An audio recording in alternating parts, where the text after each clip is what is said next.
From the kitchen of the cabin, it's the 5 Games for Doomsday review.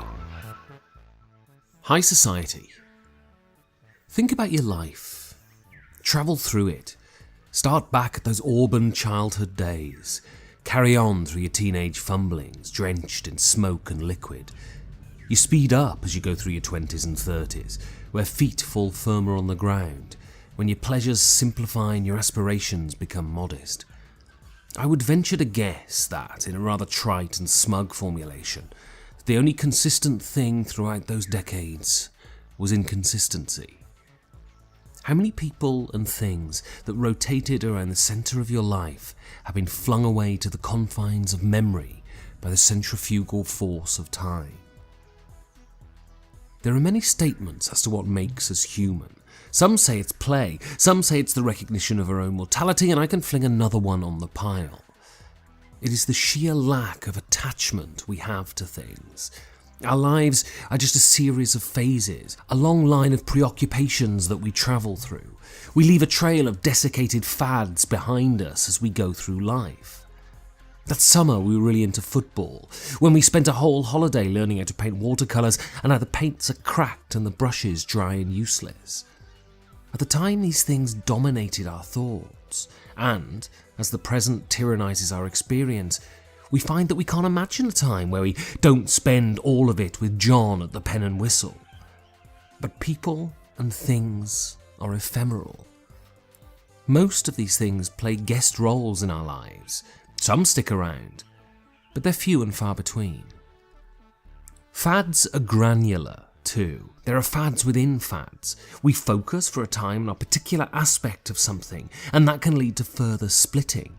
That's why genres aren't enough. We crave further taxonomy, and so these genres birth subgenres and sub-subgenres, and being an expert simply means having the ability to notice tiny differences. My current fad is for simple yet deep games. Games that can be taught in 5 minutes but offer meaty and tense decisions.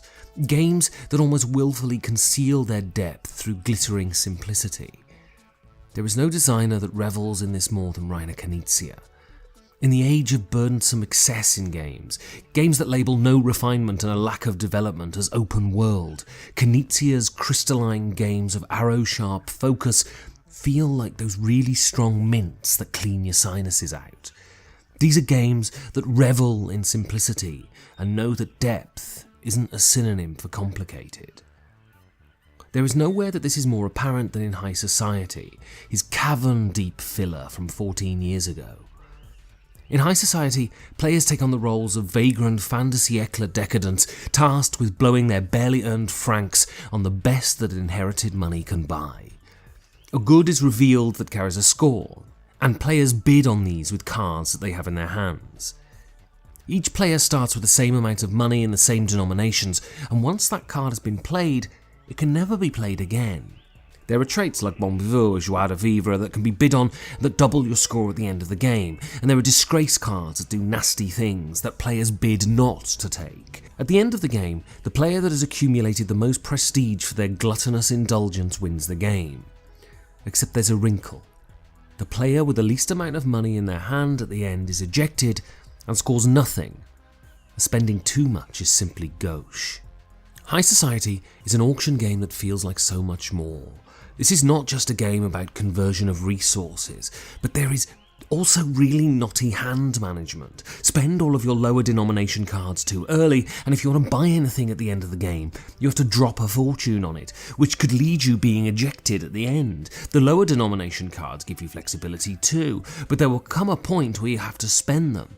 But is now the right time?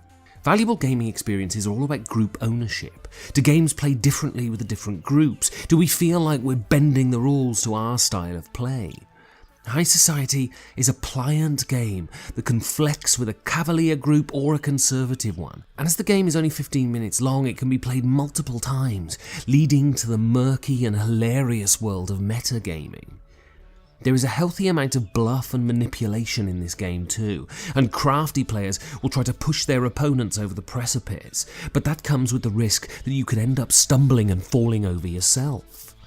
Every play of this game is punctuated with gasps and devilish cackles, and it's 15 minutes of the cleanest and cleverest design you will play. I know that my current obsession with these kind of games is a fad, but High Society is a game that I will continue to play as it's so damn good. Sure, soon enough I'll be legging it over to some new aspect of gaming, but High Society will be there jogging alongside me, easily keeping pace. High Society is design at its glittering best, and something this well made can never be a fad. Thank you for listening. This review has been made possible by the support of my patrons. You can become one too at patreon.com/5G4D.